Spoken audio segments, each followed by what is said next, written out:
سے باہر جانا، شیر کا شکار بہت مشکل سے شیر سے بچ پاتا ہے۔ وہ اپنے شکار کو جس طرح قبضے میں لینے کے لیے جتنی قوت کا استعمال کرتا ہے، جتنی پھرتی کا استعمال کرتا ہے، بوڑھا شیر کسی کام کا نہیں ہے تو بھوکا مر جاتا ہے، اس لیے کہ اس کے پاس وہ قوت نہیں ہوتی ہے جس قوت سے وہ اپنے شکار کو پکڑ سکے۔ تو آ زمان رفتار شیر بود باعث قوت مجاہدہ کہ بسرعت زمان کار میں برائے، اور اس کی وجہ یہ تھی کہ ان کا مجاہدہ بہت تھا، ان کی قربانی بہت تھی، ان کا ایثار بہت تھا، ان کا ڈیووشن بہت تھا، ان کا ٹرسٹ بہت تھا۔ وہ اللہ رب العزت سے قربت اور رضا کے حصول کے لیے اپنی جان پر مجاہدہ کرتے تھے، بھوکے رہتے تھے، نفس کو مغلوب کرتے تھے، نفس کو کیل کاٹا درست کر کے نفس کے اوپر احکام الہی کو، شریعت کے احکام کو نافذ کرتے تھے۔ اس مجاہدے کی وجہ سے ان کا جو کام تھا وہ تیزی سے حل ہوتا تھا، تیزی سے طے ہوتا تھا۔ ای زمان رفتار مور است، اور اس زمانے میں ترقی کی رفتار کیا ہے؟ چونٹی کی رفتار ہے۔ آہستہ آہستہ کار تمام بھی شبر، چونٹی بھی چلتی ہے، ایسا نہیں ہے کہ رکی رہتی ہے، لیکن اس کی چال بڑی دھیمی ہوتی ہے، اور وہ منزل پر پہنچتی بھی ہے تو بہت آہستہ آہستہ منزل تک پہنچتی ہے۔ وہ بتاخیر کار بھی برائے، بہت دیر سے کام پورا ہوتا ہے، کام ہوتا ہے لیکن اسے بہت وقت لگتا ہے۔ اب اسی میں کوئی موڑ پر پیر رکھ دے، موڑ چھپا جائے، یعنی چوٹی چھپا جائے، چوٹی اپنی منزل تک نہ جا سکے، دیر ہوگی تو ظاہر خطرات کا بھی اضافہ ہوگا۔ سرعت کے ساتھ کوئی گزر گیا تو اپنے ساتھ ساتھ وہ خطرات سے بھی گزر گیا، لیکن کوئی دھیمے دھیمے گزر رہا ہے تو ہر لمحہ اس پر ہزاروں خطرہ ہے کہ وہ پہنچ پائے گا کہ نہیں پہنچ پائے گا۔ لیکن جائے غور است کہ سابقاً طالبان خدا کے بحلقہ ارادت درویشی میں رسیدن تاریک دنیا شدہ کار عیشا بسبب انقطاع تعلقات فوراً تمام بھی کر دے۔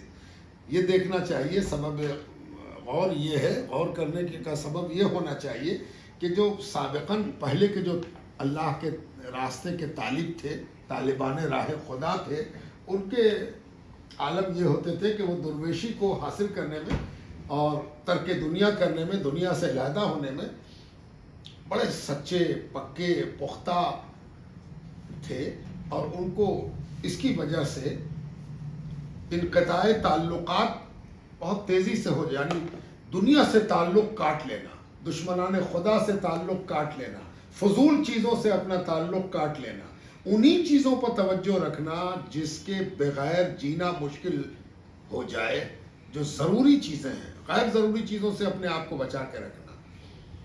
آج کے زمانے میں غیر ضروری چیزوں میں ہم زیادہ پھنس جاتے ہیں۔ کسی گفتگو میں ہم نہیں پھنسے تو اس سے میرا کوئی حرج نہیں، لیکن ذائقے کے لیے ہم اس میں چلے جاتے ہیں۔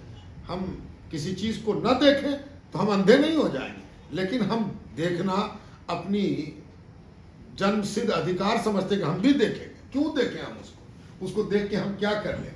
تو بسبب انقطاع تعلقات، اللہ سے تعلق پیدا کرنے والے غیر اللہ سے اپنے تعلق کو خوب کم کرتے تھے، اور اس کی وجہ سے ان کے طلب میں تیزی اور سرعت پیدا ہوتی تھی، جو آج اس قدر انقطاع کے نہیں ہونے کی وجہ سے سست ہو گئی۔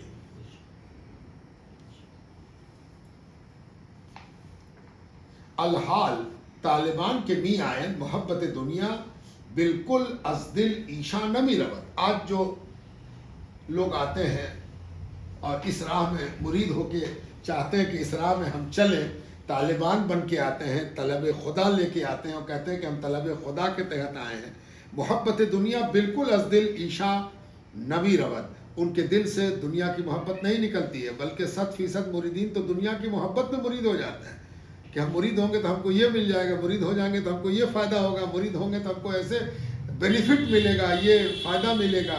تو دنیا کے لیے مرید ہوتے ہیں، تو دنیا کے لیے مرید ہوں گے تو پھر ان کے لیے آخرت اور دور ہوتی جائے گی، مشکل ہوتی جائے گی، اس کا فائدہ کم سے کم ہوتا جائے گا۔ پس کار ہم چنان نمی برائے، اور اسی لیے جو کام ہے وہ پورا نہیں ہوتا، اس لیے کہ کہنے کو وہ کام ہے، کرنے کو یہ کام ہے، کر تو یہ رہے ہیں۔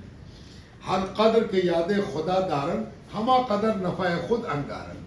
جس آدمی کو جتنا جتنا یاد خدا کا خیال ہوگا، یاد خدا جو وعلیکم السلام، جس کے اندر جتنا یاد خدا کا مادہ ہوگا اسی قدر اس کو نفع حاصل ہوگا، اللہ تبارک تعالیٰ سے تعلق میں نفع اور فائدہ حاصل ہوگا۔ مثال آنس کے در چاہے، اب ایک مثال دی اعلیٰ حضرت، دیکھیے کس قدر خوبصورت مثال دی ہے۔ وعلیکم السلام۔ اس قدر خوبصورت مثال، اس کو کہتے ہیں کہ اچھا استاد پڑھاتے وقت جو مثال دیتا ہے اس سے طالب علم کے ذہن کے اندر جس مضمون کی مثال دی جاتی ہے وہ پورے طور پر اتر جاتی ہے۔ نہیں سمجھ میں آ رہا، یاد نہیں ہو رہا، لیکن مثال اس کے دل تک، اس کے دماغ تک، اس کے شعور تک بات کو پہنچا دے۔ مثال بڑی چیز ہے اور مثال دینا استادوں کا کام ہے۔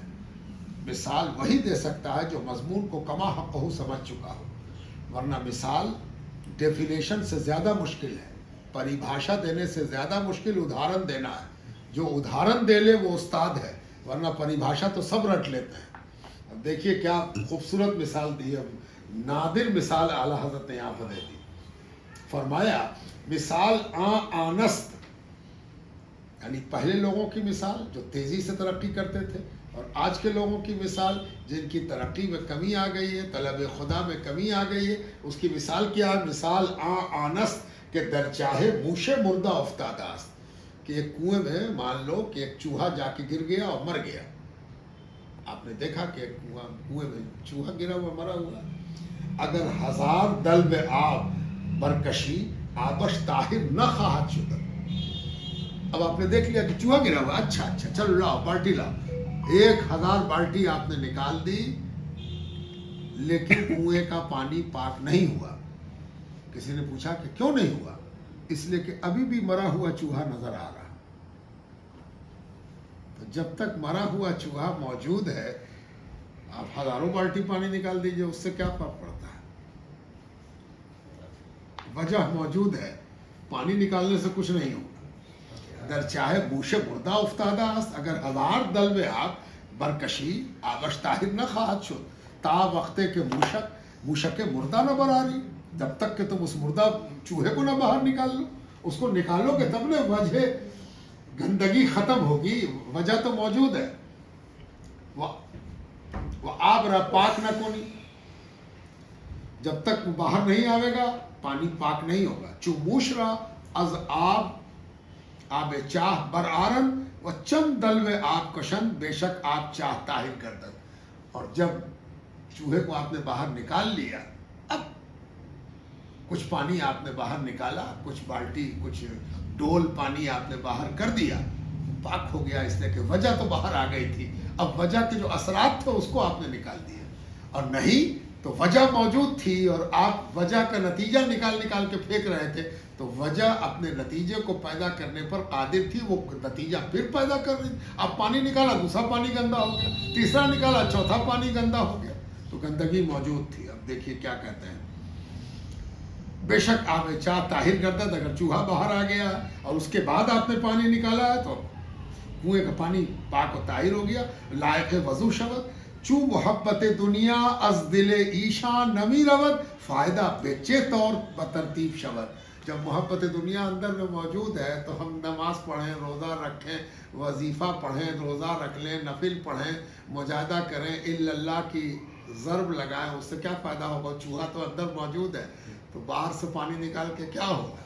کیا خوبی کی مثال، کس قدر مرشد لاسانی کیسے گفتگو کرتے ہیں۔ فائدہ بچے طور بترتیب شود، باقی اونچے کے از ایشان گاہ بے گاہ تصرف سرزد شود، آ تصرف پایا سے بات نہ دار۔ اب کبھی کبھی ان لوگوں سے بھی، اس زمانے کے لوگوں سے بھی کچھ کمال نظر آ جاتا ہے، یہ کمال بھائی، یہ کمال ان کے اندر موجود ہے، یہ بڑی تیزی سے انہوں نے یہ ترقی کر لی ہے، یہ ترقی پا گئے ہیں۔ اس کی بھی اب کیا وجہ ہے اس کی؟ جب ان کے اندر بھی گڑبڑی ہے لیکن کچھ کمال بھی نظر آ جاتا ہے، تو وہ کیا ہے؟ اب کیا کہتے ہیں، دیکھیے کس خوبی سے بات کی ہے۔ اونچے کے از ایشاں گاہ بے گاہ تصرف سرزد شود، آ تصرف پایا سے بات نہ دارد۔ لیکن یہ جو کمال نظر آ جاتا ہے ان کے اندر، اس میں بھی ٹھہراؤ نہیں ہے، دوام نہیں ہے، استقامت نہیں ہے۔ ذرا سا کمال ظاہر ہوا اور پھر بے کمالی نظر آ گئی. بشنو سنو کسے کے ذکر خدا ہم بھی کنن و محبت دنیا ہم دارن. کوئی کہے کہ ہم اللہ کی راہ میں بہت آگے بڑھ رہے ہیں، ہم درویش ہیں، ہم فقیر ہیں، ہم اہل اللہ کے راستے پہ آگے جا رہے ہیں اور ذکر خدا کرتے ہیں اور محبت دنیا بھی رکھتے ہیں، دنیا کی محبت بھی موجود ہے. مثال آنست کہ چیزیں را از یک طرف پاک می کند و از جانب دیگر ناپاک. اس کی مثال بالکل اسی طرح ہے جیسے کپڑے کا ایک طرف کا حصہ دھو کے صاف کیا جائے اور دوسرے طرف کے حصے میں غلاظت لگتی رہے تو کپڑا کبھی پاک نہیں ہوگا، اس لیے کہ ایک طرف سے پاک ہو رہا ہے دوسری طرف سے ناپاک ہو رہا ہے. پھر ادھر کا دھویا جب تک ادھر ناپاک ہو گیا تو کپڑا تو بالکل لیا ناپاک ہی رہا، اس لیے کہ ادھر کے پاک ہونے سے ادھر کی ناپاکی سے پورا کپڑا تو ناپاکی ہی کے قبضے میں جائے گا. و تصرف ایشا بپایہ کرامت نیست. اور ان کا جو تصرف، ان کا جو کمال چمتکار جو کچھ ان کا نظر آ گیا، اس کی وجہ یہ نہیں ہے کہ وہ بڑے صاحب کرامت ہو گئے ہیں. چرا کہ اللہ تعالیٰ ضائع نہ کند محنت کثیرہ. یہ صرف اس لیے ہوا ہے کہ اللہ تعالیٰ کسی کی محنت کو ضائع نہیں کرتا ہے. تو انہوں نے جو ایک طرف سے کپڑا دھو کے صاف کیا تھا اس کا اجر اللہ نے ان کو دے دیا، اس لیے تھوڑا سا تصرف نظر آ گیا. کیا کثیرہ آیت ان اللہ لا یضیع اجر المحسنین. اللہ تعالیٰ محسنین احسان کرنے والے، خوبصورتی کے ساتھ اللہ کی طرف بڑھنے والوں کا اجر ضائع نہیں کرتا ہے. یہ آیت اس پر دلیل ہے. یہ دیکھیے چھوٹی سی مجلس اور کتنی خوبصورت باتوں کے ساتھ